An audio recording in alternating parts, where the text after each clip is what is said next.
सभी शारीरिक शिक्षकों शिक्षिकाओं को नमस्कार। वर्धमान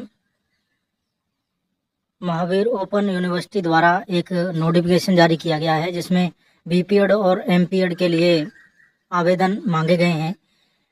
अब वर्धमान जो कोटा ओपन यूनिवर्सिटी है ये क्या है, कोर्सपोंडेंस दूरस्थ शिक्षा से भी बहुत सारे कोर्स करवाती है। तो बहुत सारे शारीरिक शिक्षकों में भ्रम की स्थिति उत्पन्न हो रही थी, जिसको स्पष्ट करने के लिए यह वीडियो बना रहे हैं कि कोर्सपोंडेंस से क्या यह जो कोर्स हैं कोर्सपोंडेंस से शुरू करवा दिए गए हैं या फिर मतलब क्या है। जैसे दूसरे प्रैक्टिकल के विषय हैं जैसे ज्योग्राफी है या कोई और है, दूसरे सेंटरों पर करवाए जाते हैं, उसके फॉर्म एक जगह भरवाए जाते हैं, लेकिन उसकी जो अभ्यर्थियों के लिए सुविधा है वो जिले वाइज कहीं भी अपने पेपर और प्रैक्टिकल के लिए कक्षाएं लगा सकते हैं। तो क्या इस तरह का प्रावधान इसके अंदर किया गया है? बहुत सारे साथियों के फोन आ रहे थे, पूछ रहे थे। ग्रुप के अंदर भी जो असमंजस की स्थिति जो बनी हुई थी, तो इसको स्पष्ट करने के लिए साथियों अपने ये वीडियो बना रहे हैं। सबसे पहले अपने शर्तें देख लेते हैं। सेवारत शारीरिक शिक्षा शिक्षक के लिए जो न्यूनतम आयु है वो सबके लिए समान है, लेकिन जो अधिकतम आयु है इसके अंदर 45 वर्ष रखी गई है। तो सेवारत शारीरिक शिक्षक का इसके अंदर जिक्र किया गया है। तो हमारे जो शारीरिक शिक्षक हैं अब इस बात को जानना चाहते हैं कि क्या यह कोर्स जो है वो कोर्सपोंडेंस से करवाए जा रहे हैं। ये शर्तें हैं, ये सभी ग्रुपों में लगभग आपको मिल जाएंगी। ये दिशा निर्देश आपको इसकी पीडीएफ है जो ग्रुपों के माध्यम से मिल जाएगी। अगर नहीं मिले तो जिस भी आपको ये मैसेज प्राप्त हो वीडियो, उससे आप ये वीडियो जो नोटिफिकेशन है वर्धमान ओपन यूनिवर्सिटी का वो मंगवा सकते हैं। अब साथियों अपने बात करते हैं कि क्या यह कोर्स कोर्सपोंडेंस से चालू कर दिए गए हैं। जिस तरह पहले दूसरे जो विषयों के कोर्स हैं वो कोर्सपोंडेंस से दूरस्थ शिक्षा से करवाए जाते हैं, क्या शारीरिक शिक्षा के कोर्स भी जो बीपीएड एमपीएड है दूरस्थ शिक्षा से चालू कर दिए गए हैं? अभी तक जो शारीरिक शिक्षा के जो कोर्स थे बीपीएड और एमपीएड, यह दूरस्थ शिक्षा के माध्यम से नहीं करवाए जाते थे और न ही वर्धमान ओपन यूनिवर्सिटी द्वारा बीपीएड और एमपीएड के आवेदन मांगे गए थे। अब साथियों अपने बात करते हैं कि जो बीपीएड और एमपीएड के वर्धमान यूनिवर्सिटी के जो फॉर्म मांगे गए हैं ये किस लिए मांगे गए हैं और इस बार वर्धमान ओपन यूनिवर्सिटी जो है वो फॉर्म बीपीएड और एमपीएड के क्यों भरवा रही है। आज तक वर्धमान ओपन यूनिवर्सिटी ने बीपीएड और एमपीएड के फॉर्म नहीं भरवाए थे। तो साथियों हम आपको ये बताना चाहते हैं कि जो वर्धमान ओपन विश्वविद्यालय है इसको इस बार राजस्थान गवर्नमेंट ने नोडल एजेंसी बनाया है।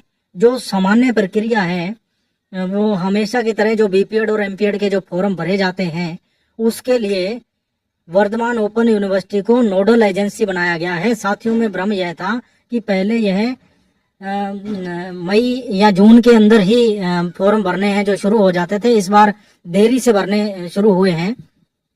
तो कई साथी ये भी मान रहे थे कि वर्धमान ओपन यूनिवर्सिटी द्वारा शायद ये कोर्स हैं जो शुरू कर दिए गए हैं। ऐसा नहीं है। कोर्सपोंडेंस से बीपीएड और एमपीएड पूरे भारत के अंदर कहीं भी नहीं होती है।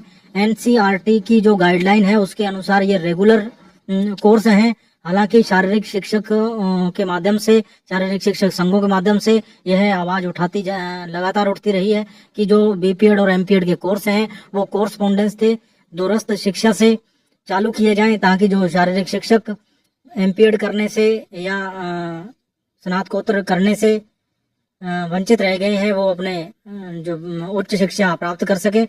और इसके अंदर नोडल एजेंसी बना करके आपको जिस तरह बीपीएड और एमपीएड में दूसरे कॉलेजों के अंदर प्रवेश दिया जाता है मेरिट के आधार पर, उसी तरह से इस बार भी आपको मेरिट के आधार पर ही आपको प्रवेश दिया जाएगा। आपको किसी प्रकार के जो सेवारत शारीरिक शिक्षक हैं उसमें किसी प्रकार की भ्रम की स्थिति नहीं होनी चाहिए, क्योंकि हर तरह से आप देख सकते हैं कि ये देखिए जी, ये जो लिंक है ये हमेशा ही इस तरह का जो लिंक है वो आता है। और इस बार क्या है, वर्धमान ओपन विश्वविद्यालय को दिया गया है। ये आप देख सकते हैं जो क्राइटेरिया है पुरुष वर्ग के लिए 2200 मीटर दौड़ है, 12 मिनट में क्लियर करनी है। महिलाओं के लिए 1800 मीटर दौड़ है, 12 मिनट में क्लियर करनी है। लेकिन इसके अंदर स्पष्ट लिखा है कि अगर किसी अभ्यर्थी से जो दौड़ है वो क्लियर नहीं होती है तो उसमें भी आपको क्या करना है,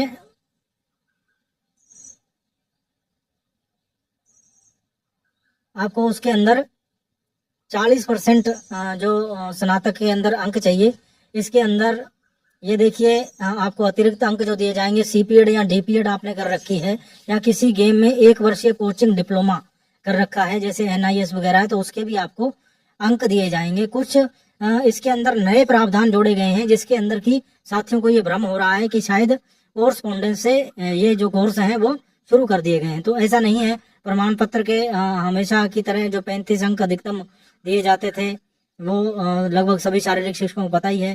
तो साथियों, अंत के अंदर मैं यही कहना चाहूँगा कि बीपीएड और एमपीएड कोर्सपोंडेंस से शुरू होनी चाहिए या नहीं होनी चाहिए, इसके बारे में आप कमेंट नीचे कर सकते हैं। और अगर यह वीडियो आपको अच्छा लगा हो, जानकारी अच्छी लगी हो, तो आप कमेंट करके ज़रूर बताएं। और अगर इसके अंदर कोई कमी रह गई हो तो वो भी आप बताएं। आपका वीडियो देखने के लिए बहुत बहुत धन्यवाद। नमस्कार साथियों।